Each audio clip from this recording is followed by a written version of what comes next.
ఇవాళ మనం ఉజ్జయిని క్షేత్రం గురించి చెప్పుకోవాలి. అవంతికాయాం విహితావతారం ముక్తి ప్రదానాయ చ సజ్జనానాం అకాల మృత్యో నివారణార్థం వందే మహాకాళ మహామరీశం.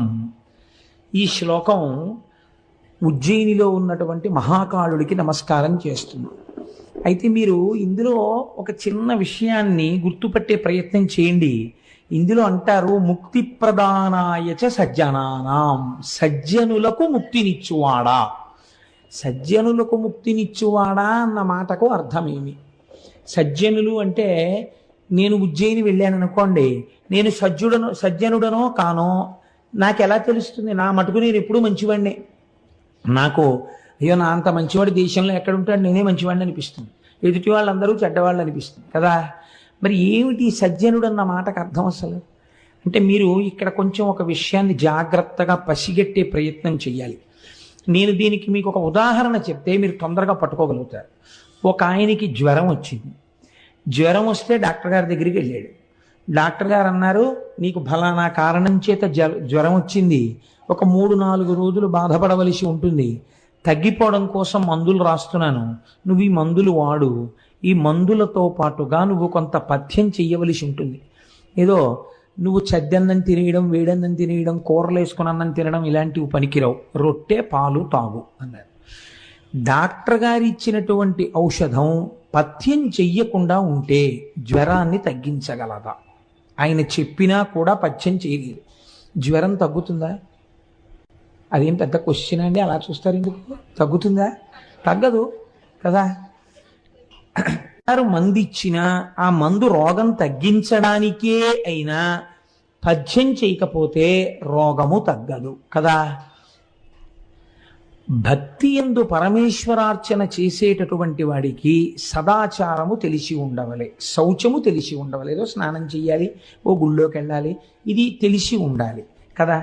ఈ సదాచారము పథ్యం లాంటిది, భగవద్భక్తి ఔషధం లాంటిది. ఈ ఔషధం వేసుకుని ఈ పథ్యం తింటే, పథ్యాన్ని పాటిస్తే ఏమవుతుంది? భవరోగం అనేటటువంటి రోగం తగ్గుతుంది. కానీ లౌకికంగా బయట వచ్చే వ్యాధికి భగవత్ సంబంధంలో వచ్చేటటువంటి భవరోగానికి ఒక తేడా ఉంది. ఇక్కడ అమాయకత్వం చేత పథ్యం చేయడం ఒక వ్యక్తికి తెలియలేదు, ఆయనకి ఆచారం తెలియదు, శౌచం తెలియదు. తెలిసి మానినవాడు కాదు, అసలు తెలియదు ఆయనకి. తిన్నడు ఉన్నాడండి, ఆయనకి ఏం తెలుసు? గజేంద్రుడు ఉన్నాడండి, ఆయన నీళ్ల మధ్యలో ఉండి శరణాగతి చేశాడు, ఆయనకి ఏం తెలుసు? అసలు తెలియదు. కానీ గుండెల నిండా భక్తి ఉంది. ఇప్పుడు ఆ భక్తి పనికొస్తుందా? శౌచం లేని భక్తి పనికొస్తుంది? ఒకడు ఉన్నాడు, సదాచారం తెలుసు, కానీ సదాచారమును విడిచిపెట్టి భక్తితో ఉంటాడు, పనికొస్తాడా? పనికిరాదు. ఆచారము పాటించడానికే వచ్చిన. ఆచారం అంటేనే నువ్వు పాటించాలి, నీకు తెలిసున్నది అనుష్ఠాన పర్యంతములకు రావాలి. భగవద్భక్తి యందు ఈ భేదం ఉంటుంది. ఏమీ తెలియనప్పుడు అది ఆచారమైన తెలియక భక్తితో ఉండి పొరపాటు చేసినా ఈశ్వరుడు పక్కన పెట్టి ఏలుకుంటాడు. ఇప్పుడు పథ్యము తప్పుగా ఉన్నా మందు పనికొచ్చేసింది, భక్తి పనికొచ్చేసింది. బయట రోగానికి భవరోగానికి ఈ తేడా ఉంటుంది భక్తి విషయంలో. ఆచారం తెలిస్తే ఆచారమును కూడా పాటించి తీరవలే. ఇది ఒకటి. ఈ విషయాన్ని మీరు దృష్టిలో పెట్టుకున్నప్పుడు మహాకాళ దర్శనమునందు సజ్జనానాం అన్న మాట ఎందుకు వాడారో గుర్తిరిగి ప్రవర్తించవలే. అందుకే మహాకాళుడన్న మాట కామాన్ని పోగొట్టేటటువంటి వాడు అన్నమాట. కాలారి కామారి 2 మాటలు వాడతారు పరమశివుడికి. కాలారిగా మీకు అనుగ్రహం కావాలన్నా, కామారిగా అనుగ్రహం కావాలన్నా మీకున్న స్థాయిలో మీరు అనుష్ఠానమునకు తెచ్చుకుని మాత్రమే ఈశ్వరుడు యందు ప్రవర్తించవలే. అక్కడ మీ ఇష్టం వచ్చినట్టు ప్రవర్తిస్తానంటే మాత్రం కుదరదు. నిన్నటి రోజున శ్రీశైల మల్లికార్జునుడి విషయంలో మీరు వెళ్ళి ధూళి దర్శనం చేసుకుంటే ఆయన పొంగిపోయాడు. ఈ మాట అనడం వెనకాతల ఉన్న రహస్యం ఇది. ఉజ్జయిని ఎందుకు అలా వెడుతుందో ఇప్పుడు మీరు అవధరించండి. ఆ కోణంలో మీరు పరిశీలన చెయ్యనప్పుడు, మీరు ఉత్తరోత్తర క్షేత్రానికి వెళ్ళినప్పుడు మీకు అసలు ఆ క్షేత్ర దర్శనమునందు ఈ కోణం ఉంటుందన్న విషయం అవగతము కాదు. అందుకని నేను అలా తీసుకొచ్చే ప్రయత్నం చేశాను. అవంతి అని పూర్వకాలంలో ఉజ్జయినికి పేరు. అవంతి అంటే ఏంటి? అవంతి అంటే రెండు అర్థాలు ఉన్నాయి. ఒకటి స్త్రీ, రెండు అక్క. అక్క అని చెప్పవలసి వచ్చినప్పుడు అవంతి అని చెప్పచ్చు. ఒక స్త్రీని చెప్పినప్పుడు అవంతి అని చెప్పవచ్చు. అవంతి సాక్షాత్తుగా జగదంబ అయినటువంటి అమ్మవారి యొక్క స్వరూపము. ఆ భూమి మనకి మోక్షపురులు అని కొన్ని ఉన్నాయి. వాటిల్లో 7 మోక్ష పట్టణాలు అని మనం చెప్తాం. దక్షిణ భారతదేశంలో అయితే ఒకే ఒక్కటి ఉంది, కంచి. మిగిలినటువంటి 6 కూడా ఉత్తర భారతదేశంలోనే ఉన్నాయి. అయోధ్య, మధుర, మాయా, కాశీ, కాంచీ, అవంతిక, పురి, ద్వారవతి చైవ సప్తైతే మోక్షదాయక. ఈ 7 కూడా మోక్షపురములు. ఇందులో 6 పురములు ఉత్తర భారతదేశంలో ఉన్నాయి. మళ్ళీ ఈ 6 పురములలో జగద్విఖ్యాతిగాంచినటువంటి పట్టణము అవంతి, ఉజ్జయిని. ఈ ఉజ్జయిన్ ఒక పక్కన మహాకాళుడి చేత ఎంత ప్రసిద్ధి పొందిందో మహాకాళి చేత అంత ప్రసిద్ధి పొందింది. అది చిత్రం. ఇద్దరి చేత అంతే ప్రసిద్ధిని పొందింది. సౌందర్యలహరిలో శంకరాచార్యులు వారైతే ఈ పట్టణాలన్నింటినీ అమ్మవారి కళ్ళల్లో దర్శనం చేశారు. విశాలా కళ్యాణి స్ఫుటరచిరయోధ్యా కువలయై కృపాధారాధారా కిమపి మధురా భోగవతిక అవంతి సృష్టిస్తే బహునగర విస్తార విజయ ధ్రువం తత్తన్నామవ్యవహరణ యోగ్య విజయతే అన్నారు. కృపాధారాధార అని పిలిచారు. ధారానగరం, ధారానగరం అని దాని రాజధానికి పేరుండేది. భోజరాజు గారు పరిపాలించాడు. భోజకాళిదాసుల కథలు మీకు తెలిసే ఉంటాయి, మహానుభావుడైన. అటువంటి ఉజ్జయిని యందు మహాకాళుడిగా పరమశివుడు వెలిసి ఉన్నాడు, మహాకాళిగా అమ్మవారు వెలిసి ఉంది. ఈ 2 పేర్లు చాలా గమ్మత్తుగా ఉంటాయి. ఈ రెండింటి యొక్క స్వరూపం ఏమిటో తెలుసా అండి? కాల అన్న శబ్దము లయకారకమై ఉంటుంది. పుట్టించడం ఎలా ఉంటుందో తినేయడం కూడా అలాగే తినేస్తుంది. అందుకే భగవద్గీతలో పరమాత్మ అంటారు, నేను కాలస్వరూపుడనై ఈ జగత్తును భక్షించుచున్నాను అంటారు. నిన్న కనపడిన వస్తువు ఇవాళ కనపడలేదనుకోండి, దానికి మీరు ఇవాల్టి తేదీని మరణ తేదీగా వేశారు అని గుర్తు. కాలములో వచ్చిన వస్తువు కాలములో వెళ్ళిపోతుంటుంది. కాలమే గ్రసించేస్తుంది ప్రాణులనన్నింటినీ. అటువంటి కాలము స్త్రీ స్వరూపంలో చెప్పబడినప్పుడు కాళిక. అందుకే మూర్తి ఉగ్రముగా కనపడుతుంది మీకు. అప్పుడే తెంపబడినటువంటి తలలను, రక్తమోడుతున్నటువంటి తలల్ని మొలకి కట్టుకుని ఒంటి మీద వస్త్రం లేకుండా అమ్మవారు ఆయుధములను పట్టుకుని నాలుక పైకి చాపి నెత్తురు తాగుతూ తాండవం చేస్తున్నటువంటి మూర్తిగా ఉంటుంది మహాకాళి. కానీ మీరు ఒక్కటి గుర్తుపెట్టుకోండి, కాళికా స్వరూపము కేవలము భయపడవలసినటువంటి స్వరూపము కాదు. ఒక చోట గంగానది పైనుంచి పర్వతాల మించి కింద పడుతుంటుంది. అంత మాత్రం చేత మీరు స్నానం చేయలేరు కాబట్టి అది గంగ కాదని మీరు అనగలరా? మీరు స్నానం చెయ్యలేరని చెప్పండి అంతే. అంతేగాని అది గంగ కాదని మీరు అనకండి, అది గంగే. మీరు ఉపాసన చేయడానికి మీ మనసు ఆ మూర్తిని తట్టుకోలేదని చెప్పండి అంతే. మీకు ఉపాసనా బలం లేదు అటువంటి మూర్తిని చేయడానికి. అందుకే శంకరాచార్యులు వారు ఈ దేశంలో చేసిన మహోపకారం, కలియుగంలో చాలా మందికి ఉపాసనా శక్తి క్షీణించిపోయి కొన్ని మూర్తుల ముందు నిలబడలేరని ఆ మూర్తుల యందున్నటువంటి శక్తిని తీసేశారు. ఆయన తీసేసి చక్రాల్లోకి పెట్టేశారు. జంబుకేశ్వరంలో అయితే చాలా చిత్రం చేశారు. ఆయన తీసేసి అమ్మవారి తాటంకాలకి శ్రీచక్రాలు వేసి అందులో పెట్టేశారు. శంకరాచార్యులు వారు చేసినటువంటి ఉపకారం ఈ దేశంలో ఎవరు చేయగలరండి? అంతటి మహోపకారం చేసిన జగద్గురువులు వారు. కనుక ఆ మహాకాళీ స్వరూపం కూడా యుద్ధ భూమిలో తెగటారుస్తూ ఉంటుంది, అంటే పడగొడుతుంది. ఇంతటి తల్లి అయినా ఆవిడకి ఒక్కటి తెలుసు, మీరు చాలా జాగ్రత్తగా గమనించాలి. పరమశివుడు యుద్ధ భూమిలో పడిపోతే ఆగిపోయి ఉంటుంది ఆవిడ తాండవం. దాని అర్థం ఏమిటో తెలుసా అండి? మహాకాళి విజృంభిస్తే ఎలాగ ఆపాలి అన్నది ఎవ్వరికీ తెలియలేదు. తెలియకపోతే పరమశివుణ్ణి ప్రార్థన చేశారు, నువ్వే ఆపాలయా ఆవిడ్ని అని. శంకరుడు వెళ్ళి యుద్ధభూమిలో పడుకున్నాడు. పడుకుంటే ఆవిడ తాండవం చేస్తూ తొక్కింది శంకరుణ్ణి. తొక్కగానే స్పర్శ చేత తెలుసుకుంది తన భర్త అని. ఆగిపోయింది. ఎంతటి అపచారం!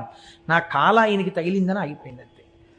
ఆవిడ ఆ స్థితిలో కూడా మహాపతివ్రత, మహాకాళి. ఇక్కడ ఉన్న 2 స్వరూపములు కూడా కాలస్వరూపములై ఉన్నవి. అంటే ఇవి లయకారకములై ఉంటాయి, తినేస్తాయి లోకాన్ని. తినేసే స్వరూపం దగ్గరికి మీరు ఎడతారండి? తింటుంది. మరి ఎందుకు మహాకాళేశ్వరం గురించి అంత గొప్పగా చెప్పుకోవడం మనం? అంటే ఒకటి గుర్తుపెట్టుకోండి, ఏది తినగలదో అది నేను నిన్ను తింటలేదని వదిలిపెట్టగలను కదా. ఏది తినేయాలో అదే తినకుండా కూడా వదిలిపెట్టాలి కదండి. మనకి శాస్త్రంలో మృత్యు వద్దని అడగారు. మీరు చూడండి ఎంత పరిణతితో మన వాళ్ళు మాట్లాడతారంటే, మృత్యుంజయ మహామంత్రము అని ఒకటి చెప్తారు. ఓం త్రయంబకం యజామహే సుగంధిం పుష్టివర్ధనం ఉర్వారుకమివ బంధనాన్ మృత్యోర్ముక్షీయమామృతాత్. దీనితో విభూతి ధారణ చేయడం కూడా అలవాటు ఉంది లోకంలో. ఈ మృత్యుంజయ మహామంత్రంలో నాకు చావు వద్దు అని అడగరు. దోసపండు ముచిక నుంచి ఎంత తేలికగా విడిపోతుందో నేను కూడా అంత తేలికగా విడివడెదనుగాక అని అడుగుతారు. మీరు ఒక్క విషయం లోకంలో గమనించండి, ఈ మాట ఎందుకు వెయ్యాలి మృత్యుంజయ మహామంత్రంలో? మీరు ఒక పిండిని తెంపేశారనుకోండి, ఒక పిండిని తెంపితే రసి బయటికి వస్తుంది. అది ఏ కాయవనివ్వండి, కొద్దిగా రసో పాలో ఏదో ఒకటి చెట్టులోంచి పైకి వస్తాయి. మనిషి బ్రతకవలసినటువంటి ఆయుర్దాయాన్ని పొందకుండా వెళ్ళిపోతే ఖచ్చితంగా ఆయన వెళ్ళిపోవడం చేత ఆయన వెనకనున్న వాళ్ళ కళ్ళంబట నీళ్ళొచ్చి అతను లేని కారణం చేత ఆ కుటుంబపు వృద్ధి దెబ్బతినేటటువంటి పరిస్థితి ఉంటుంది. వెళ్ళిపోయిన వాడు వెళ్ళిపోయాడు, కానీ వెనకనున్న వాళ్ళు ఖచ్చితంగా ఆ అందాన్ని పొందలేరు, పొందవలసిన అభ్యున్నతిని పొందరు. కాబట్టి శాస్త్రం ఏం చెప్తుందో తెలుసా అండి? మృత్యు వద్దని చెప్పదు. 90 ఏళ్ళు వచ్చినా 80 ఏళ్ళు వచ్చినా మృత్యువు లేకుండా నాకు ఇవ్వండి వరం అంటే ఇవ్వదు, అలా అడగమని చెప్పదు. నాకు పండిపోయినటువంటి పండు నేలరాలిపోయినప్పుడు మీకు రసి కానీ పాలు కానీ ఉండవిహ. అది తనంత తాను చెట్టు విడిచిపెట్టేస్తుంది ఆ పండుని. ఆ పండు కూడా నేల మీద పడిపోతుంది, పడిపోయి పగిలిపోతుంది, ఇంకోళ్ళు తినాలని పడిపోతుంది అంతే. అలా ఒక వయసు వచ్చేసిన తర్వాత ఇంకా చాలు, సాక్షిగా నేను దేహాన్ని చూస్తూ ఇందులోంచి విడివిడిపోతానని కోరుకో. జ్ఞానాన్ని మాత్రమే బోధ చేస్తుంది సనాతన ధర్మం. లేనిపోని విషయాలను సనాతన ధర్మము మాట్లాడదు, మనిషిని ఉద్ధరించడానికి మాట్లాడుతుంది. ఏది మాట్లాడినా. కాబట్టి మీరు ఏ మృత్యు వద్దని అడగాలి? అకాల మృత్యువు అపమృత్యువు రాకూడదని కోరుకోవాలి.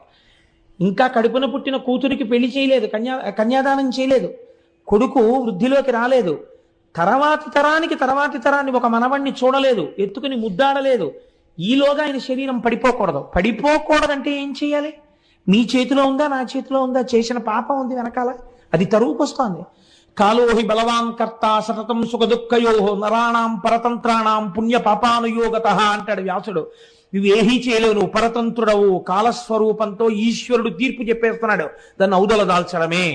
మరి ఇటువంటప్పుడు ఏం చెయ్యగలవు? అపమృత్యువు తన్నుకొచ్చేస్తుంటే ఒక పక్క నుంచి ఏం చెయ్యాలి కుటుంబాన్ని రక్షించుకోవడానికి? వస్తుందో రాదో కూడా నీకు తెలియదు జాతకంలో. వచ్చిన తర్వాత నువ్వు చేయగలిగింది లేదు, ఏం చెయ్యాలి? అందుకే మనం ఏ దేవాలయానికి వెళ్ళండి, తీర్థం ఇస్తే ఓ మాట చెప్తారు, అకాల మృత్యుహరణం సర్వవ్యాధి నివారణం సమస్త పాపక్షయకరం శ్రీ ఉమామహేశ్వర లేదా లక్ష్మీనారాయణ పాదోదకం పావనం శుభం అని ఇస్తారు. అపమృత్యు దోషం రాకుండా మనకి తీర్థం ఇస్తారు. ఎవడు తినేయాలో వాడి అనుగ్రహాన్ని మీరు పొందారనుకోండి, వాడు సరే విడిచిపెట్టాను, నిజమునకు నువ్వు చేసిన పాపానికి నిన్ను తినాలి, కానీ తిన్నంత పని చేసి నిన్ను వదిలిపెట్టేస్తున్నానన్నాడు. ఇప్పుడు ఏం చేస్తాడు? తినడు, తినకుండా వదిలేస్తాడు. దాని ఎందు ఈ రెండవ కోణం లేకపోతే మీరు ఎందుకు ఎడతారు అసలు మహాకాలం? చెప్పండి నాకు. ఈ సిద్ధి కావాలంటే మహాకాలం వెళ్ళాలి. 2 అయితే ఏమండి 80 ఏళ్ళు 90 ఏళ్ళు వచ్చాయి, అప్పుడు వెళ్ళకూడదా ఉజ్జయిని? ఇంకా వెళ్ళాలి. ఎందుకు వెళ్ళాలి? పండు పడిపోయినట్టు చెట్టు నుంచి తాను ఏ బెంగా లేకుండా విడివడేటటువంటి స్థితి కలగడానికి వెళ్ళాలి. కాబట్టి అసలు జీవితంలో వెళ్ళవలసిన క్షేత్రం అంటూ ఉంటే ఎక్కడ ఉండాలి? మహాకాలమునకు వెళ్ళి తీరాలి. కాబట్టి మహాకాలం ఎక్కడ ఉండాలి? అందరికీ అందుబాటులో ఉండాలంటే మధ్యలో ఉండాలి. మనం ఏమంటాం? ఏమిటంటే తెల్లారు లేస్తే ఆ ఆఫీస్తో ఎంతో పని ఉంది, తీసుకెళ్లి ఊరు బయట పెట్టారేంటంటే ఆ ఆఫీస్ని, అందరికీ అవసరం కాబట్టి అది ఊరు మధ్యలో ఉండాలి ఆ ఆఫీసు అంటాం. అందరికీ అవసరమైంది ఎక్కడ ఉండాలి? ఊరి మధ్యలో ఉండాలి. అందరికీ అవసరమైన క్షేత్రం ఎక్కడ ఉండాలి? భారతదేశానికి మధ్యలో ఉండాలి. అందుకే భూమధ్య రేఖ వెడుతున్న చోట ఈ క్షేత్రం ఉంది. మహాకాళము ఉజ్జయినికి ఉన్నటువంటి గొప్పతనం అది. భూమధ్య రేఖ వెడుతూ ఉంటుంది. వెడుతున్న చోట ఇక్కడ స్వయంభూగా స్వామి అవతరించారు. అవతరించడంలో కేవలము ఇదొక్కటే ఆయన ప్రయోజనమా? అపమృత్యువును తీయడం ఒక్కటే ఆయన లక్ష్యమా? కాదు. ఎప్పుడైతే అపమృత్యువును కూడా తీయగలడో ఆయనకుండే విశేషాధికారమేమి, మీరు కోరుకున్న కోరికని తీర్చడం ఆయనకి పెద్ద లెక్కలోనిదే కాదు. డిస్ట్రిక్ట్ కలెక్టర్ అండ్ మెజిస్ట్రేట్ ఉన్నాడండి, ఆయన కలెక్టర్ గారు మెజిస్ట్రేటు కూడా. ఆయన తలుచుకుంటే భూమికి పట్టాలు ఇచ్చేయగలరు. భూమికి పట్టా ఇవ్వగలిగినటువంటి కలెక్టర్ గారు, ఎవరికైనా ఏదైనా బాధ వస్తే పరిహారాన్ని ప్రకటించగలిగినటువంటి కలెక్టర్ గారు, ఎవరో ఒకరు వెళ్ళి, అయ్యా నేను చాలా కష్టంలో ఉన్నానండి, నాకు నెలకి ఒక 100-50 వచ్చే ఏర్పాటు చేసి పెట్టండి అంటే ఏదో ఒక పథకంలోంచి ఆయన ప్రీతి పొందితే ఒక ఆర్డర్ వేయడం ఆయనకి గొప్ప?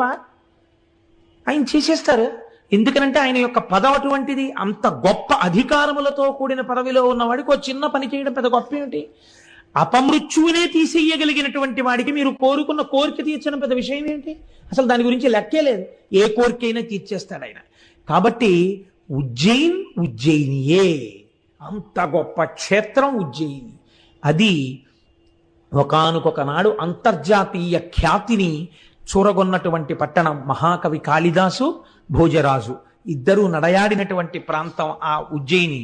అక్కడ అసలు ఆ స్వయంభూలింగం ఎందువల్ల ఏర్పడిందో మీరు ఒక్కసారి వినేటటువంటి ప్రయత్నం చెయ్యండి. పూర్వకాలంలో ఆ ఉజ్జయిని పట్టణమునందు వేదప్రియుడు అనబడేటటువంటి ఒక బ్రాహ్మణుడు ఉండేవాడు. ఆయన పేరే వేదప్రియుడు. మీరు ఈ మాటని అర్థం చేసుకునేటప్పుడు ఒక్క విషయం అర్థం చేసుకోవాలి. చాలా అందమైనటువంటి పద్యాలు, అందమైనటువంటి శ్లోకాలు ఇచ్చారు. అందులో మానకయందు నుండు నిగమప్రియుడున్ ద్విజవర్యుడు ఈశ్వరార్చానియత వ్రతుండఖిల సద్గుణ శోభితుడిద్ధకీర్తి అవ్వానికి నల్వురాత్మజులు పావనమూర్తులు లోకపూజితుల్ సూన శరారి పూజలను జొక్కుచు ఉండెడు వారలెంతయున్. ఆ వేదప్రియుడు చక్కగా త్రికాలములయందు సంధ్యావందనం చేస్తూ శివార్చనశీలుడై షట్కాలములయందు శివపూజ చేసి వేదము ఏమి చెప్పిందో దాని యందు అపారమైనటువంటి ధృతి కలిగినటువంటి బ్రాహ్మణుడు. మీరు ఇక్కడ ఒక్క విషయాన్ని అర్థం చేసుకోవాలి. అంత భక్తి కలిగి ఉన్నటువంటి వాడికి ఉండేటటువంటి ఫలితములు ఏమి అంటే, మీరు ఒకటి ఆలోచించండి. ఒక ఆయన ఇక్కడ మీకు అప్పుడప్పుడు నేషనల్ హైవే మీద కనపడుతుంటుంది ఈ సన్నివేశం. అక్కడే ఒక పుట్ట ఉంది. ఆ పుట్టలో ఒక బ్రహ్మాండమైనటువంటి త్రాచుపం ఉంది.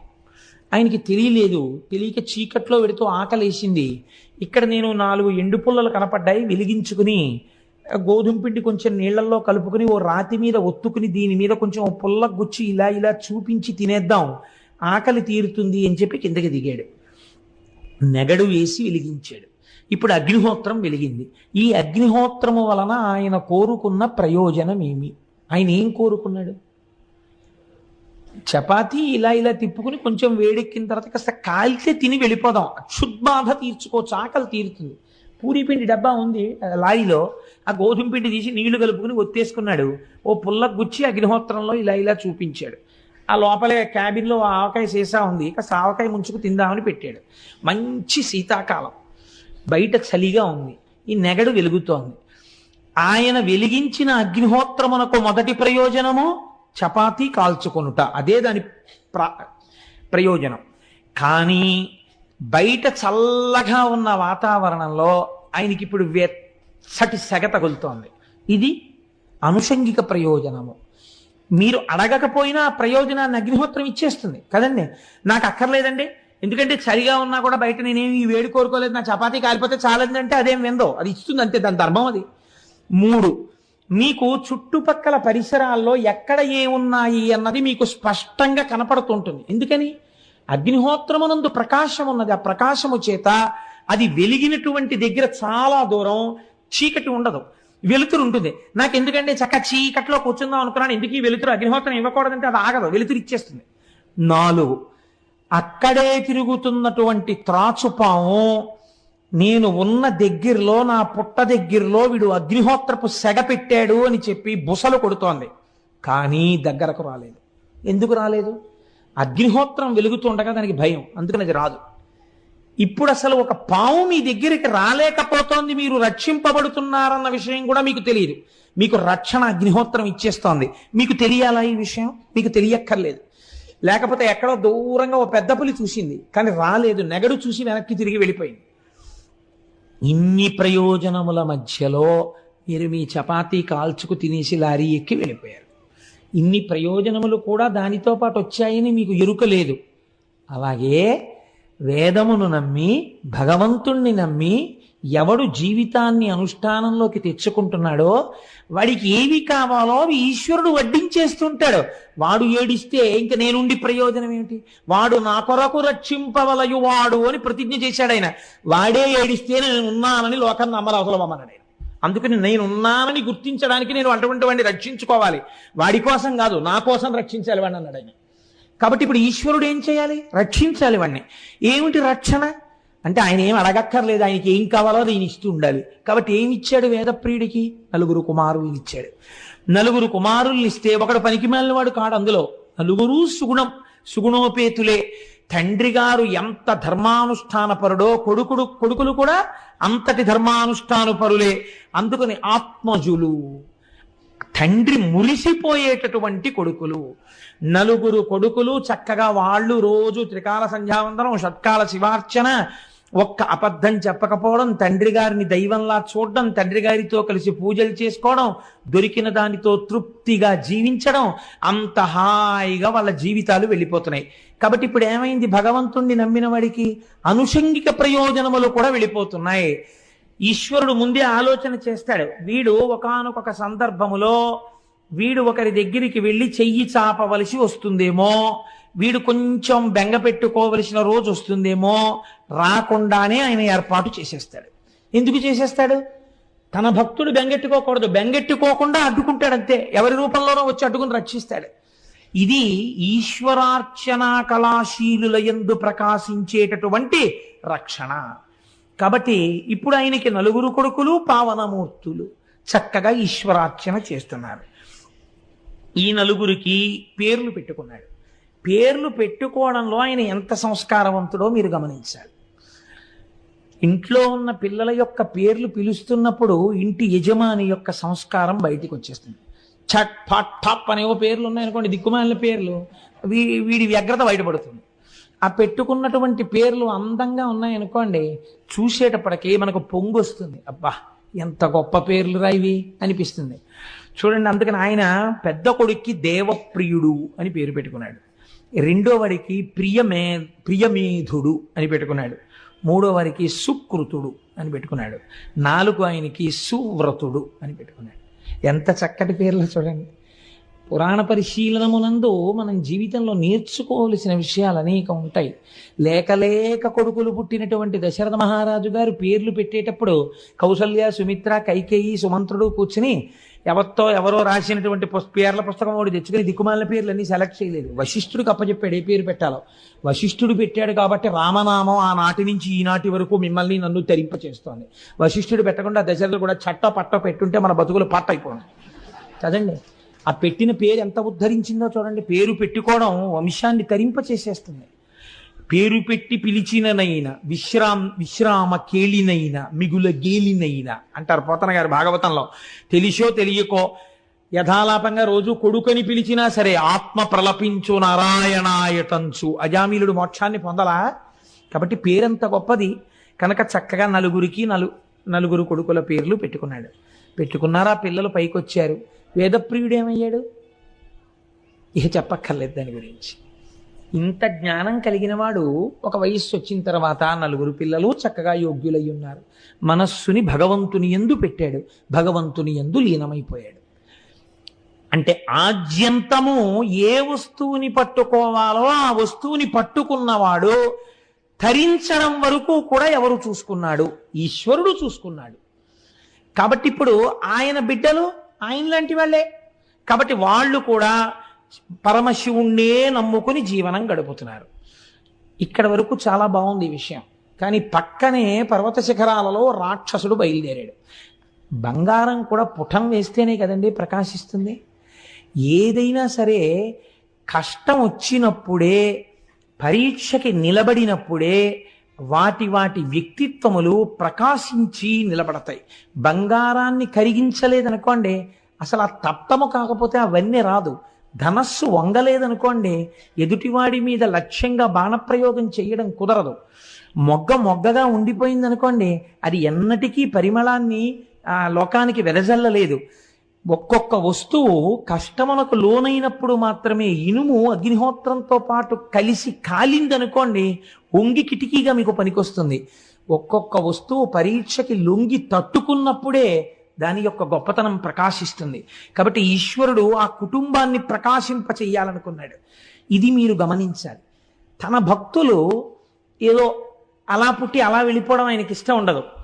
అలా శాశ్వతంగా వాళ్ళ గురించి లోకమంతా ఎన్ని తరాల తర్వాత చెప్పుకుంటుంటే తాను పొంగిపోతాడు. తన పేరు ఈశ్వరుడు ఎన్నడూ చూసుకోడండి, తనని నమ్ముకున్న వాళ్ళ పేరు ప్రకాశింపచేస్తాడు. అందుకు కదూ శ్రీకాళహస్తిలో తాను కింద కూర్చుని కొండ మీద కన్నప్పని కూర్చోబెట్టాడు. భక్తుల ఎడల అంత ఉదారుడై ఉంటాడు భగవంతుడు. అది విష్ణు స్వరూపం కానివ్వండి, శివస్వరూపం కానివ్వండి, ఉన్నదొక్కటే పదార్థం. ఏ స్వరూపంతోనైనా భక్తులను అలాగే అనుగ్రహిస్తుంది. కనుక ఈ దూషణుడనేటటువంటి రాక్షసుడు లోకమంతటా బాధలు పెడుతూ, అందరినీ కూడా ఇబ్బంది పెడుతూ, చిట్ట చివరికి వాడు ఎక్కడా ఎవ్వరూ ఈశ్వరార్చన చేయనటువంటి స్థితిని కల్పించి ఒక్క ఉజ్జయినిలో మాత్రం, అవంతి నగరంలో మాత్రం ఈ 4 పిల్లలు శివార్చన చేస్తున్నారు అని తెలుసుకున్నాడు. తెలుసుకుని వాళ్ళ దగ్గరికి వచ్చాడు. వచ్చి పెద్ద హడావిడి చేశాడు. మీరు శివలింగార్చన, వాళ్ళు రోజు పార్థివలింగాన్ని తీసుకొచ్చి పార్థివలింగానికి అర్చన చేసేవారు. ఈ పార్థివలింగానికి మీరు అర్చన చేయడం ఏమిటి? వీల్లేదు, మీరు నన్ను అర్చించాలి, నాకు పూజలు చెయ్యాలి. వీడెంతటి వాడు పశుపతి, ఇటువంటి వాళ్ళని ఎందరినో గెలిచాను నేను, మీరు విడిచిపెడతారా, నేను లింగాన్ని ధ్వంసం చెయ్యనా అని అడిగాడు. అడిగితే వాళ్ళు కనీసం కూడా బెదరకుండా తుచ్చుడు వీడి ప్రలాపాలు వింటూ కూర్చుంటే కొంత సమయం వృధా. హాయిగా మనం శంకరుణ్ణి నమ్ముకుని ఉందాం, శంకరుడి యొక్క రక్షణ యందు మనం ఉండగా మనకి భయం ఏమిటి అనుకున్నారట వాళ్ళు. అంటే మీరు ఇదే నేను చెప్పింది, అగ్నిహోత్రమును చపాతీ కాల్చుకోవడానికి మీరు ప్రకాశింప చేస్తే మీ చలి తీరినట్టు, పులి రానట్టు, మీరు భగవంతుణ్ణి నమ్ముకుని ఉంటే అనుషంగిక ప్రయోజనాలు కొన్ని కలుగుతాయి. ఏమిటో తెలుసా అండి? నిర్భయత్వం మొట్టమొదటి. ఎందుకు వస్తుందో తెలుసా? ఒక పెద్ద నమ్మకం. నేను ఒక్కడిని ఉండడం ఏమిటి, నాతో పరమాత్మ ఉన్నారు, ఆయన ఎప్పుడు నన్ను రక్షించుకుంటుంటారు, ఆయన నాకు రక్షకుడై నా పక్కన ఉండగా నాకే ప్రమాదం వస్తుంది, నాకేం రాదు, నన్ను నా స్వామి కాపాడుకుంటాడు, ఆయన నాకు రక్షకుడై ఉన్నాడు అని మీరు ఎవ్వరితోటి వాదించడానికి ఇష్టపడరు. ఆయన నన్ను రక్షిస్తుంటాడు, నేను ఆయన వస్తువుగా ఉంటే చాలు. ఈ నమ్మకం ఎవడికి ఉందో వాడికి బ్రతుకున్నది. వాడి జాతకంలో అపమృత్యు ఉన్నా మహాకాలము వెళ్ళి వీడు తప్పించగలడు అని నమ్మిన వాడెవడున్నాడో వాడికి అపమృత్యువు లేదు. నువ్వు నమ్మగలవా? ఆ నలుగురిలా 4 నమ్మారు, నమ్మని వాళ్ళు లక్షలున్నారు, నమ్మని లక్షలు పోయాయి, నమ్మిన 4 మిగిలేరు. వాళ్ళ కోసం జ్యోతిర్లింగం వచ్చింది, స్వయంభూలింగం వచ్చింది, ప్రమాణం నీ కట్టెదుట కనపడుతోంది. అప్పుడు వాళ్ళు విశ్వాసంతో చేశారు, నీకు ప్రమాణమే కళ్ళెదుటుంది, అయినా నువ్వు నమ్మలేనంటే నిన్ను ధరించగలిగిన వాళ్ళే. ఇది భక్తిలో మీరు అన్వయం చేసుకోవలసినటువంటి విషయం. కాబట్టి ఇప్పుడు వాళ్ళు ఏం చేశాడు ఆ దూషణుడు?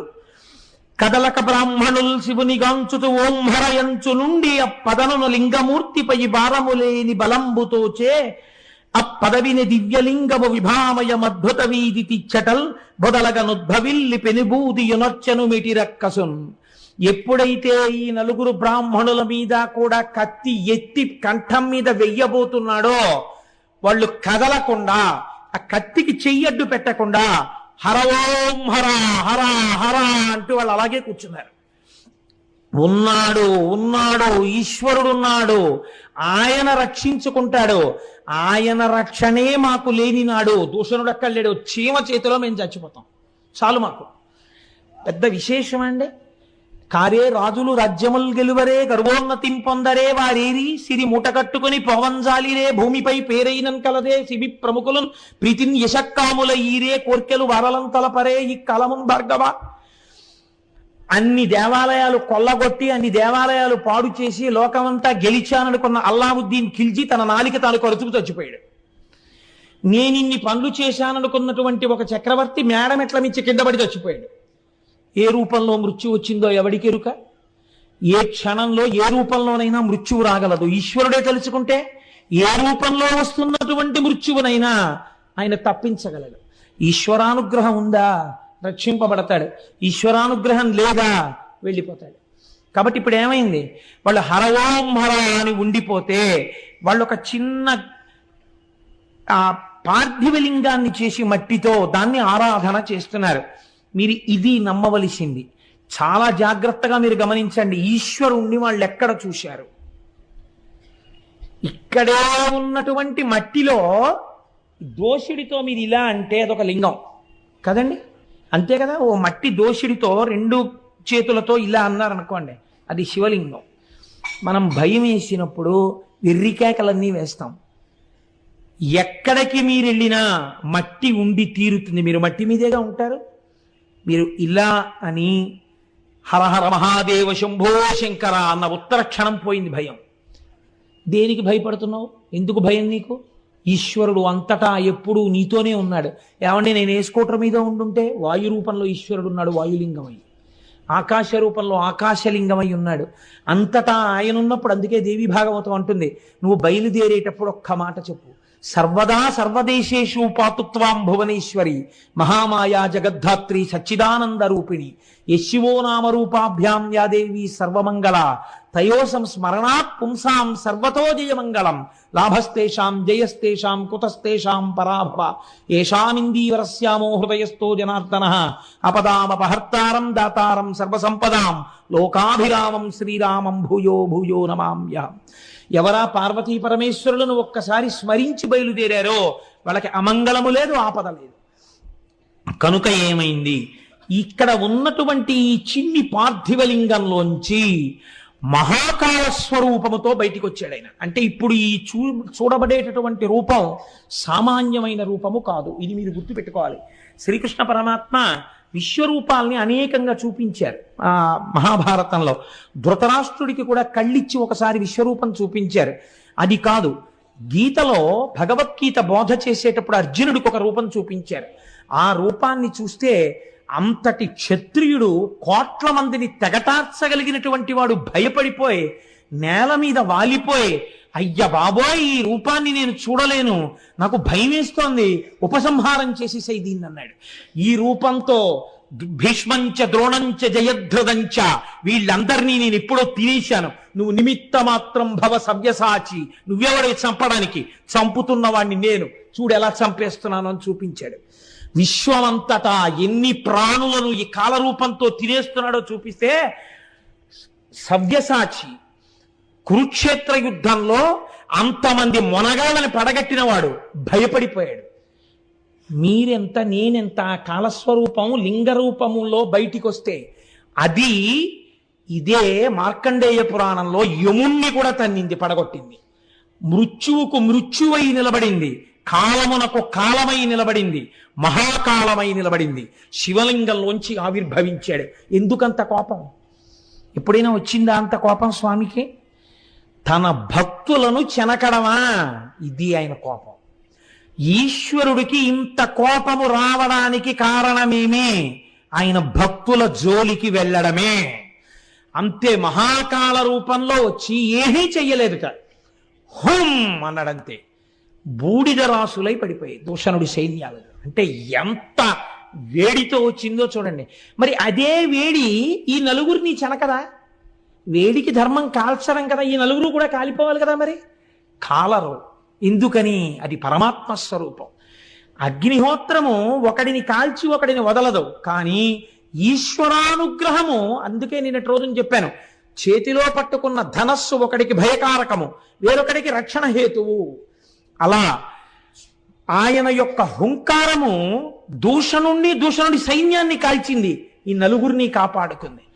ఇది చూశారు. అబ్బబ్బబ్బా ఏమి స్వరూపం ఈ స్వరూపం! చచ్చిపోయే వాళ్ళని చంపకుండా మిగల్చగలిగినటువంటి రూపం ఈ రూపం. ఈ కోణం దర్శించారు వాళ్ళు. చంపేసే రూపంగా చూడలేదు. చచ్చిపోయే వాళ్ళని వదలగలది ఈ రూపం. ఇంతమందిలో నలుగురు వదిలింది తన భక్తుల్ని. కాబట్టి ఇది మహాకాళ స్వరూపం. ఈశ్వరానుగ్రహం ఉన్నవాడికి అపమృత్యువు లేదు. ప్రదోష వేళలో శివమహాపురాణ అంతర్గతంగా ఇటువంటి క్షేత్రములకు సంబంధించిన మాటలు వినడము చేత మీరు శాబ్దికంగా ఉజ్జయినిలో మహాకాళ దర్శనం చేసేసినట్టే. ఆ ఫలితము ఉత్తర క్షణం మీ ఖాతాల్లో పడిపోతుంది. కాబట్టి ఇప్పుడు ఏమైంది? ఆ స్వరూపాన్ని చూసి పొంగిపోయారు దేవతలు. కాలరూపంలో వెళ్ళడం మేము చూశాం, ఇప్పుడు అది సాకారమై నిలబడింది, ఇలా కనపడదు ఇప్పుడు. కాబట్టి వాళ్ళందరూ వచ్చి స్తోత్రం చేశారు. ఈశ్వరా, ఈ రూపం మీరు ఇక్కడ లింగ రూపంలో వెలియండి. దేని కొరకో తెలుసా? పాపం ఎదరెదర వీళ్ళు నలుగురే కాదు, మిమ్మల్ని నమ్మిన వారు ఎందరో ఉంటారు. నేను మొట్టమొదట మీతో ఒక మాట విజ్ఞాపన చేయడానికి కారణం అదే. ఆచారము తెలిసి భక్తితో వెళ్ళేవాళ్ళు, ఆచారము తెలియక భక్తితో వెళ్ళేవాళ్ళు. కానీ ఇద్దరూ సజ్జనులే, కానీ తెలుసున్నది అనుష్ఠానములో మాత్రం పెట్టాలి. ఇటువంటి సజ్జనులు, నీ మీద పూనిక ఉన్నవాళ్ళు, ఉన్నారని నమ్మిన వాళ్ళు ఎవరొస్తున్నారో వాళ్ళు కాలమునందు పడిపోకుండా చూడవలసినటువంటి బాధ్యత, అటువంటి అనుగ్రహ ప్రసరణము కొరకు నీవు ఇక్కడ స్వయంభూలింగంగా ఉండాలని అడిగారు. తప్పకుండా ఉంటానని ప్రసన్నమూర్తి అయి వెంటనే మహాకాళలింగముగా ఆవిర్భవించాడు. ఆ మహాకాళలింగమే ఉజ్జయినిలో 3 అంతస్తులుగా ఉంటాయి శివలింగాలు. కింద నుండేటటువంటిది మహాకాళలింగం, మధ్యలో ఓంకారలింగం, ఆ పైన నాగేంద్ర స్వరూపమైనటువంటి లింగం. 3 లింగాలుగా ఉంటుంది. ఈ కింద నుండేటటువంటి మహాకాళలింగాన్ని భక్తులు వెళ్ళి దర్శనం చేసుకుంటూ ఉంటారు. ఈ ఉజ్జయినిలో ఉన్న శివలింగము దగ్గరే ఒక ఆశ్చర్యకరమైన సంఘటన జరిగింది. చంద్రసేనుడు అని ఒక మహారాజు గారు, ఆయన ఈ ఉజ్జయిని రాజ్యాన్ని పరిపాలిస్తున్నాడు. గొప్ప శివభక్తుడు, ప్రతిరోజు శివార్చన చేసేవాడు. ఈ శివార్చనకి మిచ్చి పరమశివుడికి అత్యంత సన్నిహితుడైనటువంటి మణిభద్రుడు అన్నాయన, మా స్వామిని కొలిచేటటువంటి వాడు వీడు అని ఆయనకు ఒక మణిని బహూకరించాడు. ఈ మణిని నువ్వు కంఠంలో పెట్టుకుంటే ఇది రాగి, ఇత్తడి, ఇనుము దేన్ని తగిలినా బంగారంగా మారిపోతుంది. దేశంలో క్షామ ఉండదు, లేకపోతే అతివృష్టి ఉండదు, నీ దేశంలో అందరూ సుభిక్షంగా ఉంటారని ఆ మణినిచ్చాడు. ఆ మణికట్టుకు తిరుగుతుండేవాడు చంద్రసేనుడు. హాయిగా ఆయన రాజ్యం అంతా ఎంతో సంతోషంగా ఉంది. ఒకడు బాగుపడ్డమే కదండి మిగిలిన వారు ఏడవడానికి కారణమవుతుంది. కాబట్టి ఇప్పుడు లోకంలో ఉన్న రాజులందరూ ఒక తాటి మీదకి వచ్చారు. దీని కొరకు వచ్చారు? వాడు అంత సుఖంగా ఉండడం ఏమిటి? మీరు చూడండి, లోకం ఎంత చిత్రంగా ఉంటుందో. ఎందుకు సుఖపడుతున్నాడలా అని అడిగి తాను కూడా మార్గంలో వెళ్ళిన వాళ్ళు కారు. ఆయన ఎందుకు అలా సుఖపడాలి? కాబట్టి ఆయన దగ్గర ఉన్న మణి మనం ఎత్తుకొచ్చేస్తే దీనికి ఒక పూత పూశారు. ఏం పూత పూశారు? క్షాత్ర ధర్మము. క్షాత్రం ఉన్నది, మేము క్షత్రియులం, మేము రాజులం.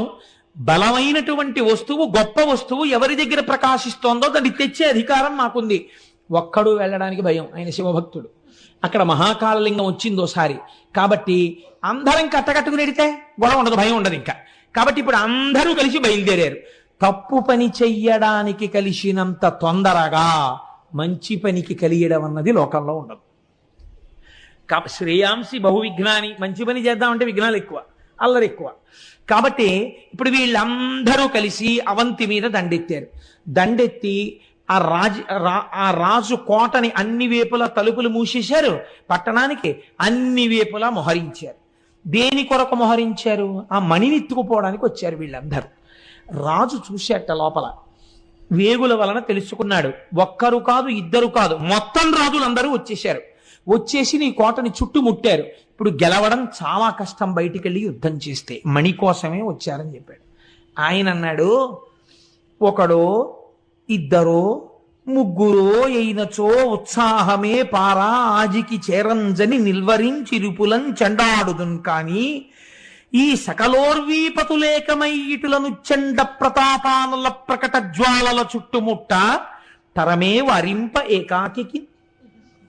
రాజు యుద్ధం వచ్చిందని పారిపోకూడదు, యుద్ధం వచ్చిందని బెంగ పెట్టుకోకూడదు. ఎందుకని?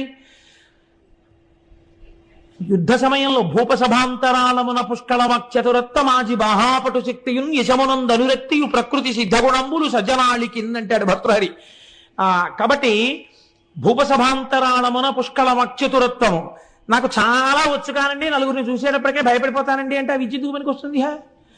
పెద్ద సభలో కూడా నిర్భయంగా మాట్లాడగలిగినటువంటి అదృష్టం సజ్జన లక్షణం అన్నాడు.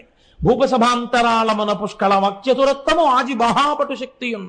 క్షత్రియుడైనటువంటి వాడు యుద్ధం ఎప్పుడు వస్తుందా, వెళ్ళి ఎప్పుడు చీల్చి చెండాడదామా అని చూడాలి. యతీనాం భూషణం జ్ఞానం సంతోషోహి ద్విజన్మనాం ఉద్యమం శత్రుహననం భూషణం భూతిమిచ్చతాం అన్నాడు వ్యాసుడు దేవి భాగవతంలో. ఇవి 4 లక్షణములు వీళ్ళకు ఉండి తీరాలన్నాడు. యతీనాం భూషణం జ్ఞానం. యతి అనగా ఏమి? కేవల జ్ఞానముతో ఉండాలి, ఇంకేది అడగకూడదు. యతికి భూషణము జ్ఞానమే. యతీనాం భూషణం జ్ఞానం సంతోషోహి ద్విజన్మనాం. బ్రాహ్మణుడైనటువంటి వాడు ఎప్పుడూ సంతోషంగా ఉండాలి, ఈశ్వరుడు ఉన్నాడు నన్ను రక్షిస్తాడని. అంతేగాని నాకు ఇంకా అది రాలేదు, ఇంకా ఇది రాలేదు ఏడుస్తూ కూర్చుంటే వాడేం చేస్తాడు లోకానికి? సంతోషోహి ద్విజన్మనాం ఉద్యమం శత్రుహననం. శత్రువులు వచ్చినప్పుడు మీద పడి శాతన ఖగ్ర ఖండితల సన్మజ కుంజర కుంభముక్త ముక్తాతత శైల అంటారు తిక్కన గారి విరాటపర్వంలో. ఏనుగు యొక్క కుంభస్థలం మీదకి దూకి తన యొక్క వాడిగోళ్లతో తీల్చి ముత్యాలు వెదజల్లుదామని చూసేటటువంటి సింహంలా ఉండాలి క్షత్రియుడు, మహారాజు అన్నవాడు. కాబట్టి నాకు బెంగలేదు, యుద్ధానికి వెళ్ళడం అంటే సంతోషమే. కానీ ఒక్కరో ఇద్దరో ముగ్గురో వస్తే అలా వెడతాను. లోకములో ఉన్న రాజులందరూ కట్టకట్టుకుని యుద్ధానికి వస్తే ఏకాకిని పోరాడడం తేలిక. కాబట్టి ఇప్పుడు ఎంత గొప్ప మాట చెప్తున్నాడో చూడండి. ధర్మలోపం లేదు ఆయన యందు. ధర్మలోపం ఎవరి యందుంది? బయటున్న వాళ్ళ యందుంది. క్షాత్రమని అడ్డు పెట్టుకుని మణి కోసం వచ్చారు వాళ్ళు దారి దొంగలు. ఈయనో యుద్ధం చేయడానికి, దేహత్యాగం చేయడానికి, లేదా వాళ్ళని ఓడించడానికి నాకు బెంగలేదు. కానీ ఇంతమంది వచ్చినప్పుడు యుద్ధం చేయడం ఏకాకి ఎలా కుదురుతుంది? చెయ్యొచ్చా? తెగబడి సైన్యాన్ని ప్రజల్ని తీసుకెళ్లి యుద్ధం చేస్తే ఇంతమంది చచ్చిపోతే రాజు దూరదృష్టి ఉన్నవాడని రేపు లోకం అంటుందా? కాబట్టి నేను ఇప్పుడు ఏం చెయ్యాలి? ఆయన ఏం చేశాడంటే ఇన్ని ఆలోచనలు నాకెందుకు? నేను ఎవరిని నమ్మితే ఈ మణి వచ్చింది? ఈ మణి ఆయన్ని నమ్మి నేను పూజ చేశాను. ఆయన యొక్క అంత్యవాసులలో ఒకడు సంతోషించి నాకు ఈ మణిని ఇచ్చాడు. ఎవడు నాకు ఈ మణి ఇవ్వడానికి కారకుడో వాడి పాదాలే నేను గట్టిగా పట్టుకుంటాను. నన్ను రక్షించుకోవడం వాడి కర్తవ్యం. యుద్ధమే రాని శరీరమే పోని. కాబట్టి దేవాలయంలోకి వెళ్ళి కూర్చుని ఇప్పుడు పూనికతో పూజ చేశాడు. మీరు ఒక్కటి అర్థం చేసుకోండి. ఆయన ఇంతమంది వచ్చి ఆ దేవాలయం బయట కూర్చుని ఉంటే లోపలికి వెళ్ళి శివారాధన చేస్తున్నాడు. ఆ శివారాధన చేయడంలో ఆయన భక్తి పరిఢవిల్లి ఉంది. ఆ సమయంలో ఎప్పుడెప్పుడు మీకు భక్తి చాలా పూనికతో ఉంటుందో అప్పుడప్పుడు మీ పూజ చాలా అందంగా ఉంటుంది. మీరు యాంత్రికమైన పూజ చేస్తున్నారనుకోండి, దాని యందు నిష్ట లేదు. వచ్చేది ఒకందుకు, వెళ్ళేది పురాణం వినడానికి, కూర్చుని చేసేది సెల్ ఫోన్ ఆపరేషన్. ఎందుకని? అసందర్భమైన పని చేసుకోవడం ఎలా ఉంటుందో చిత్తశుద్ధి లేని పూజ అలా ఉంటుంది. కాబట్టి ఏమైంది? అలాంటి పూజ అందం ఇవ్వదు, చూసేవాడికి కూడా సౌభాగ్యాన్ని ఇవ్వదు. కానీ అలా చేసినటువంటి పూజ కాదయింది. ఆయన పూనికతో చేస్తున్నాడు. నాకు ఈ శివుడున్నాడు, నన్ను రక్షించి తీరుతాడు. ఏ పూనికతో పూజ చేస్తున్నాడు? సంతోషంతో ఒక్కొక్క మారేడు దళం తీస్తున్నాడు. ఓం నిధనపతయే నమః, ఓం నిధనపతాంతికాయ నమః, ఓం ఊర్ధ్వాయ నమః అని వేస్తున్నాడు. వెనకేమిటి? ఇంతమంది సైన్యం చుట్టుముట్టి ఉన్నారు. కడుపులో ఏమైనా బెంగ ఉందా?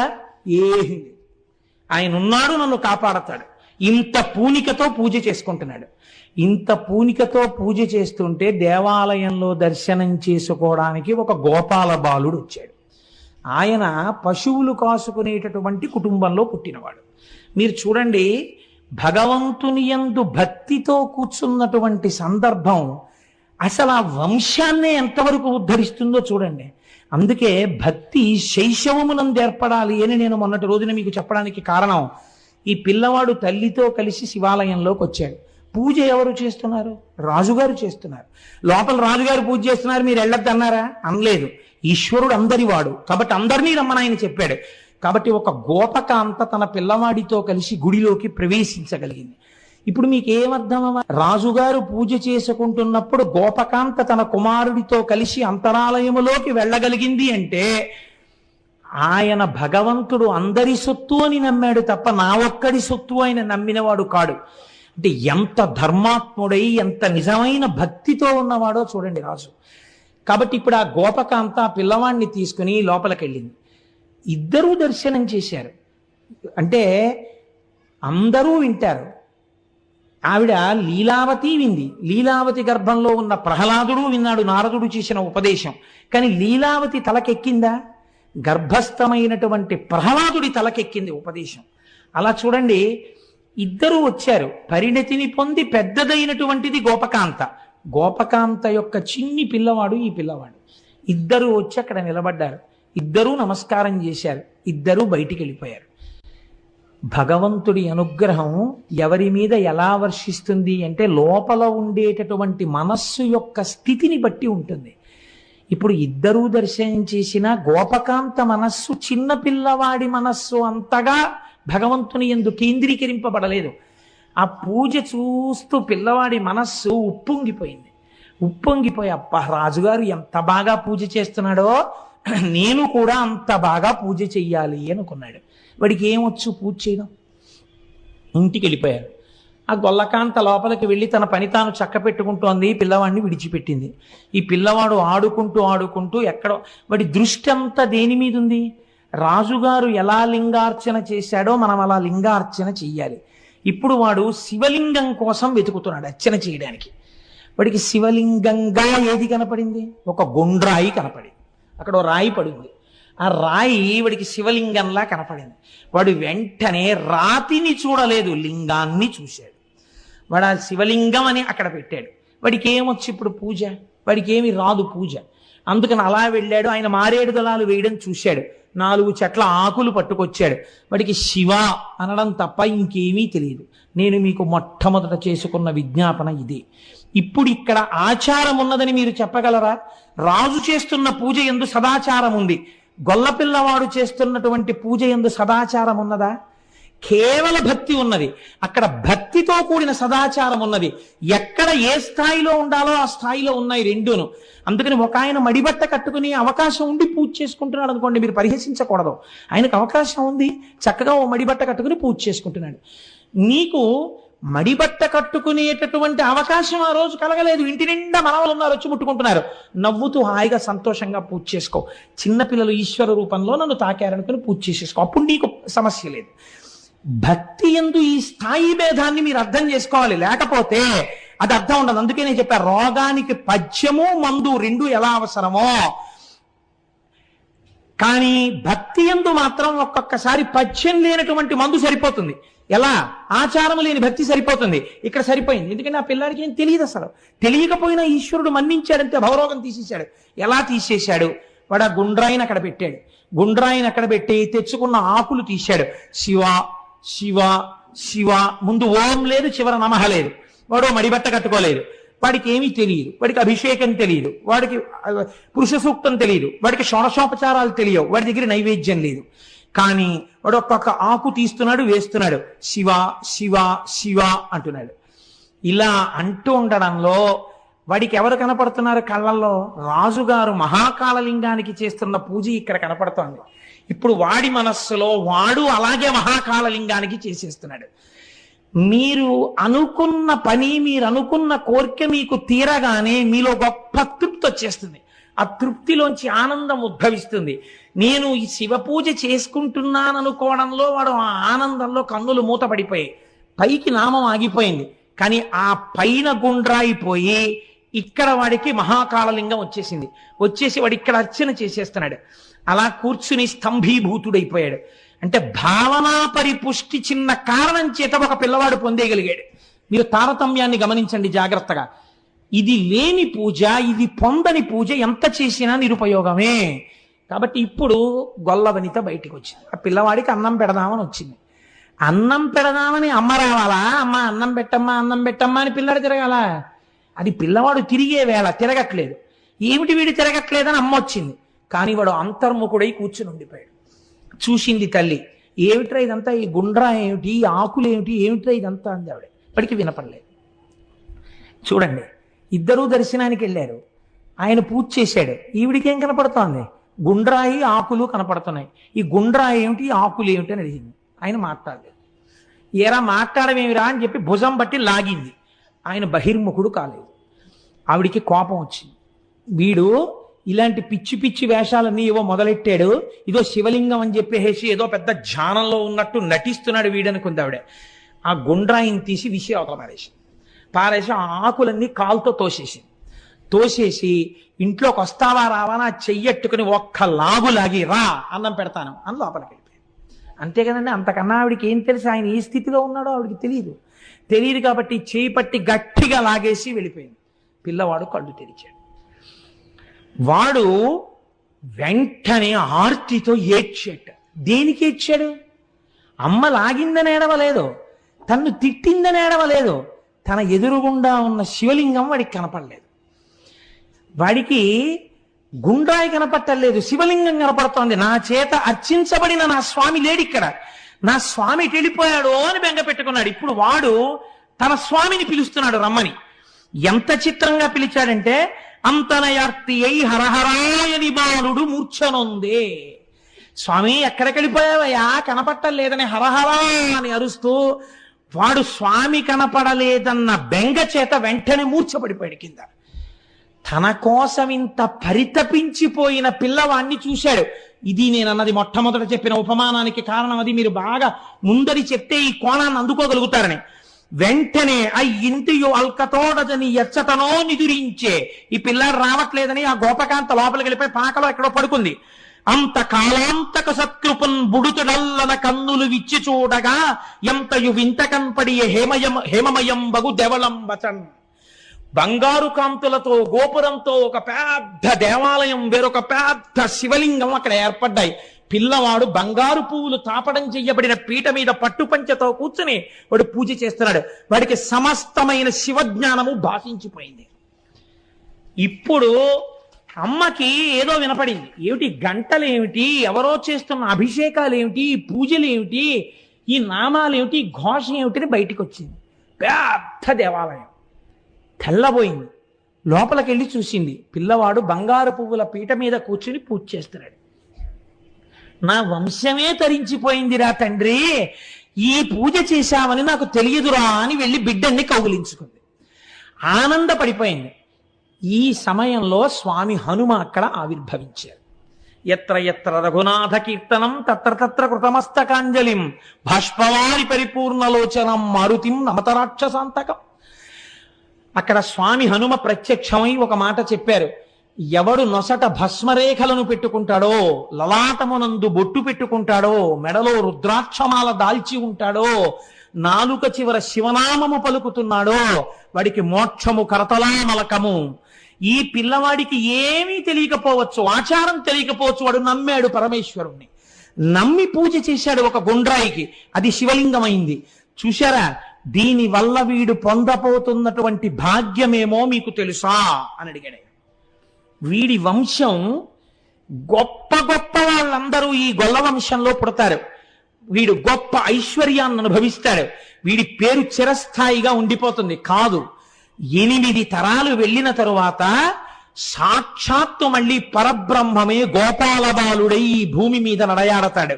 శ్రీకృష్ణ పరమాత్మకి తండ్రి అనిపించుకుని ఇలా చేతిలో కర్ర పట్టుకుని వస్తుంటే పరమాత్మ అంతటి వాడు గబగబా నాన్నగారు వస్తున్నారని ఒదిగి నించుని, నాన్నగారు ఇలా విప్పేసి చెప్పులు లోపలికి వెళ్ళిపోతే చెప్పులు చేత్తో పట్టుకుని పక్కన పెట్టి, నాన్నగారండి మంచినీళ్ళు ఇవ్వనా అని ఓ పిడతతో నీళ్లు తెచ్చి నాన్నగారి కాళ్ళు కడిగి చేతికి నీళ్ళిచ్చి తాగుతుంటే నందుడి కాళ్ళు పడుతూ కూర్చుంటాడు పరబ్రహ్మం.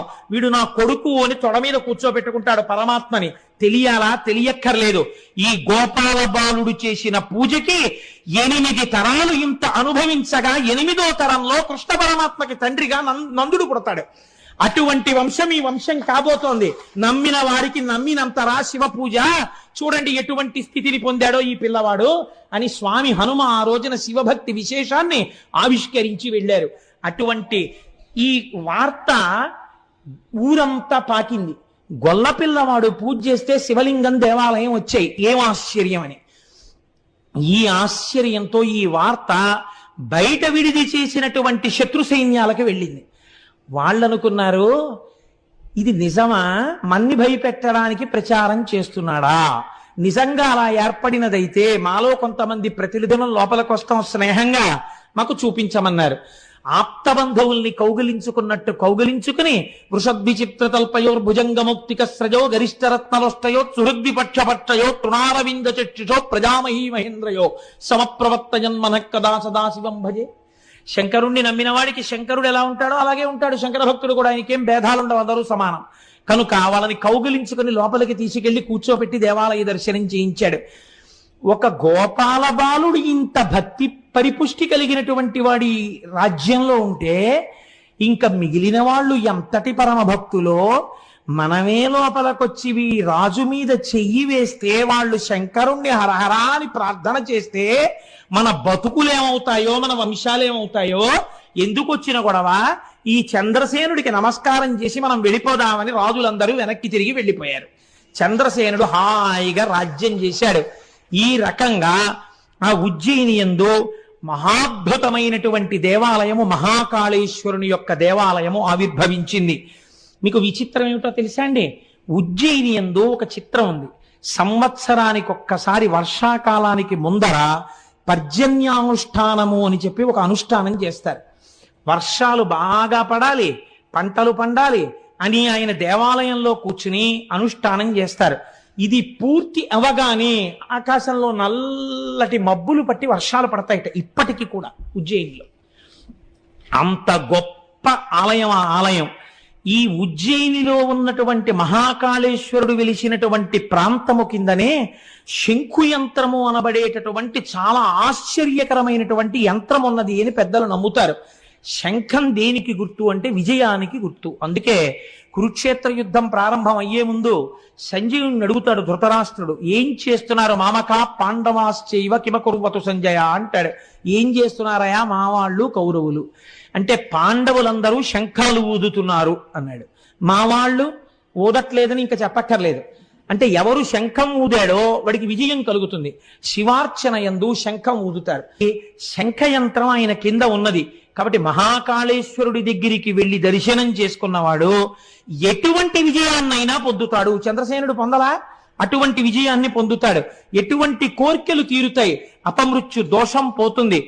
ఎవరికైనా అటువంటి ప్రమాదం ఉన్నదని బెంగ పెట్టుకున్న వాళ్ళు ఉజ్జయిని వెళ్ళి మృత్యుంజయ మహామంత్ర జపం చేయించుకుంటుంటారు, అభిషేకం చేయించుకుంటూ ఉంటారు. దేవి అవంతిక అని అమ్మవారికి పేరు. అమ్మవారి అనుగ్రహంతోనే ఆ పట్టణం ఏర్పాటైంది అని. ఇక్కడ ఉండేటటువంటి కాళికాదేవి ఒక కోటలో ఉంటుంది. అక్కడే ఆవిడ రాత్రి వేళ పట్టణమంతా సంచరించి తెల్లవారేసరికి దేవాలయంలోకి వెళ్ళిపోతుంటే కాళిదాస మహాకవి వెళ్ళి తలుపులు వేసుకుని లోపల కూర్చుంటే తెల్లవారిపోతోంది. అంటే నాకు బాగా జ్ఞానం ఇవ్వాలి నువ్వంటే అయితే తలుపు సందులోంచి నాలుక బయట పెట్టమంది. తలుపు సందులోంచి కాళిదాస మహాకవి ఇలా బయట పెట్టగానే బీజాక్షరాలు రాసేసింది అమ్మవారు. తలుపులు తీసి అమ్మవారిని చూసి శ్యామలాదండకం చేశాడు అప్పుడే మహానుభావుడు. కనుక కాళిదాస మహాకవికి జ్ఞానమబ్బినటువంటి క్షేత్రము ఉజ్జయిని క్షేత్రం. ఇప్పటికీ ఎప్పటి నుంచో, ఎన్ని వేల సంవత్సరాల నుంచో ఉజ్జయినిలో ఉన్నటువంటి అంతరాలయమునందు 2 జ్యోతులు వెలుగుతుంటాయి. వాటిని రెండింటిని అఖండ దీపములు అని పిలుస్తారు. ఆ అఖండ దీపములను కూడా మీరు జ్యోతిగా భావన చేయవచ్చు, జ్యోతిర్లింగముగా భావన చేయవచ్చు. కనుక ఈశ్వరుణ్ణి దానిలో మీరు చూడవచ్చు. చిత్రం ఏమిటో తెలుసా అండి? ఒక్క ఉజ్జయిని దేవాలయంలో ఒక చిత్రమైనటువంటి మందిరం ఉన్నది. దాన్ని భస్మ మందిరము అని పిలుస్తారు.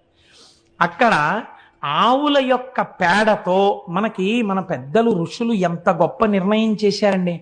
ప్రపంచంలో పిపీలికాది పర్యంతంలో ఏ జీవి విడిచిపెట్టినటువంటి మలమైనా దుర్వాసనతో ఉంటుంది. ఒక్క ఆవు మాత్రం గడ్డి తిని పేడ వేస్తుంది. ఆవు పేడ చేత్తో పట్టుకుంటే సువాసన వస్తుంది, సరికదా సూక్ష్మక్రిముల్ని చంపేస్తుంది. అన్నిటినీ మించి ఆ ఇంట ఎంత అమంగళకరమైన వారు తిరిగినా శౌచమిస్తుంది. అందుకే ఆవు పేడ కలిపినటువంటి నీళ్లు పూర్వం ఇళ్లల్లో చల్లి అదంతా శుద్ధి చేసుకోవడం అనేటటువంటి ఆచారం వచ్చింది. అక్కడ భస్మ మందిరము అని ఆ ఆవుల్ని తీసుకొచ్చి ఆవులు వేసినటువంటి పేడని ఎంతవరకు కాలిస్తే అది చక్కటి విభూతిగా మారుతుందో అటువంటి విభూతిగా మార్చి విభూతితో అభిషేకం చేస్తారు. ఉజ్జయినిలో చేసేటటువంటి విభూతి అభిషేకం 2 రకాలుగా ఉంటుంది. అసలు సాధారణంగా మనకి ఇక్కడ ఎక్కడ మీకు అది కనపడదు.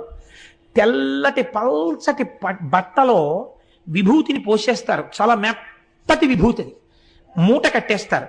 మూట కట్టి శివలింగం మీద పట్టుకుంటారు. పట్టుకుని విభూతితో అభిషేకం ప్రారంభం చేస్తారు. చేస్తున్నప్పుడు వెనక చదువుతుంటారు, నమస్తే అస్తు భగవన్ విశ్వేశ్వరాయ మహాదేవాయ త్రయంబకాయ త్రిపురాం తకాయ త్రికాగ్నికాలాయ కాలాగ్నిరుద్రాయ నీలకంఠాయ మృత్యుంజయాయ సర్వేశ్వరాయ సదాశివాయ శ్రీమన్మహాదేవాయ నమః అని చదువుతుంటే, మనమైతే ఓ గ్లాస్ తోటో చెంచాతోటో ఇలా టిక్కు టిక్కు టిక్కు టిక్కు కొట్టి కొద్ది కొద్ది కొద్ది కొద్దిగా విభూతి వేస్తాం. వాళ్ళు అలా కాదు, ఈ విభూతి మూట పట్టుకుని ఆ మూటను కొడతారు. కొట్టినప్పుడు శివలింగం ఉన్న చోటే కాదు, మొత్తం అంతరాలయం అంతా భస్మతో నిండిపోతుంది. నిండిపోతున్నప్పుడు శంఖాలు, ఈ భేరీలు, పెద్ద పెద్ద మృదంగాలు ఇవన్నీ మోగిస్తుంటే మీరు ఒక అలౌకికమైనటువంటి స్థితికి వెళ్ళిపోయినటువంటి అనుభూతిని పొందుతారు. చిత్రం ఏమిటంటే, నేను ఉజ్జయిని దర్శనం ఇప్పటి వరకు చేయలేదు. మరి ఇవి ఎలా నువ్వు చెప్తున్నావు? ఈశ్వరానుగ్రహం అనే మీరు అనుకోవచ్చు కదండి. లేకుండా నేనేం చేశానని నా చేత స్వామి చెప్పించాడు. దానికి ఏదైనా నేను నా ఎందు పెట్టుకుంటే నాకన్నా అహంకారి ప్రపంచంలో ఉండడు. ఏమీ చూడని వాడితో ఇన్ని చెప్పించాడంటే నా జన్మవాడెంత ధన్యం చేసిన వాడు.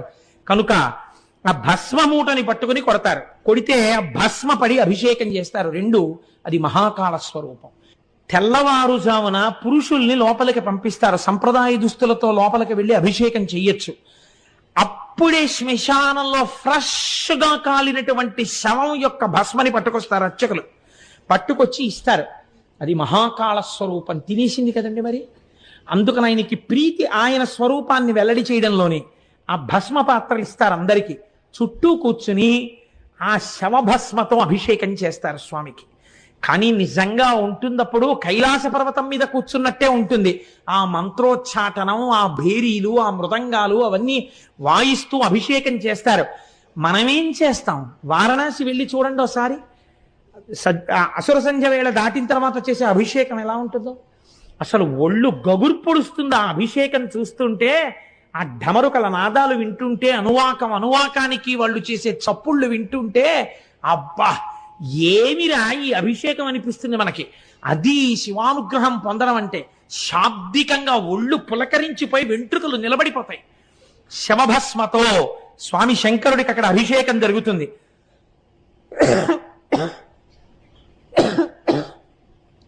సాయంకాలం వేళలో, అసుర సంధ్య వేళలో మహాకాళేశ్వరుడికి చిత్ర విచిత్రమైన నీరాజనాలు ఎత్తుతారు.